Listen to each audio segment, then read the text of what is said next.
Good Saturday morning, everybody. Thought I'd come out here and sit outside. It's kind of nice out here this morning at 7:35. You can hear all the birds. They're just going crazy out here this morning, trying to interrupt me. Yeah. Hello. They're just all around me. But anyhow, top of the morning, everybody. Hope you're doing well. The morning post this morning, I woke up thinking about the future, and so I typically write just whatever I'm feeling when I wake up in the morning. So the morning post this morning is the past, the present, the future, the spring of 2050. Babies born this spring will be finishing college in the spring of 2050. Most of you reading or hearing this will be long gone by then. I have no illusions that I will still be around in the spring of 2050. I would be turning a ripe old age of 95. Lord, I hope I'm gone by then. At almost 70, it's getting a little rough even now. I would not want to be a 95-year-old man who refuses to die. For those of you reading this in the spring of 2050, let me tell you a little bit about the spring of 2025. Life was actually pretty good back then, even with the political turmoil in the country, and wars and rumors of wars, and climate change, and Americans seeming to turn on each other. Life was still pretty extraordinary to live in the spring of 2025. I have two baby chickens who are terrified of life.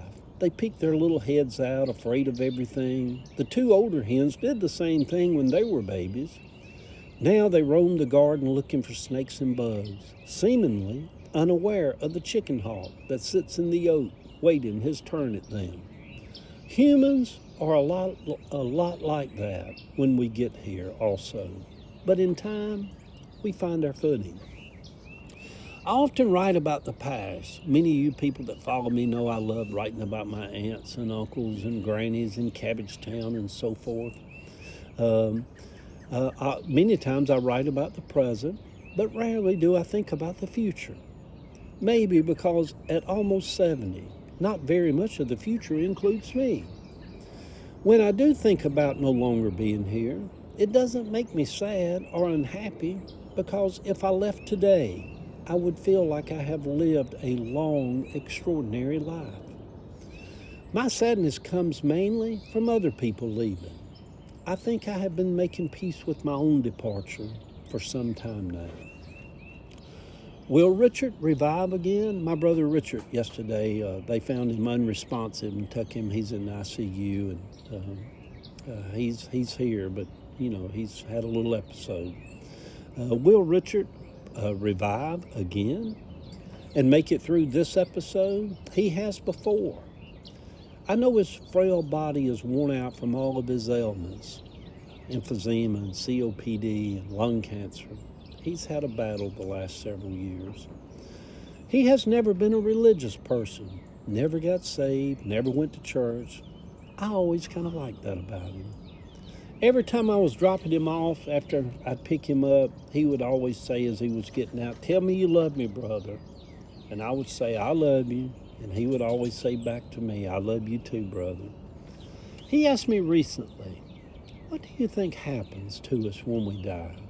I told him, "I don't know." Then he asked me, "Do you really think there is no hell?" He said, "I've always thought that is where I would go." I told him there is no such place. It is one big lie. He said, "I certainly hope you're right."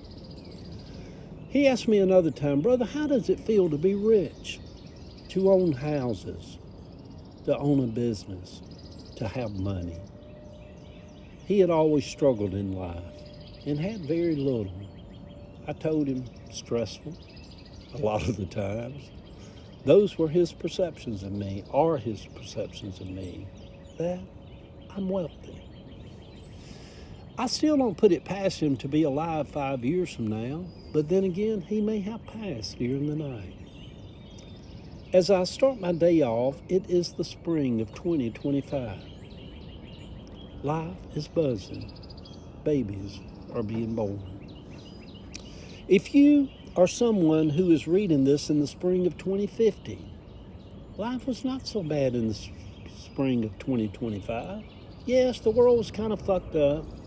And I've got where I like that word because it really kind of just boils down in a nutshell to get to the point of what it really is.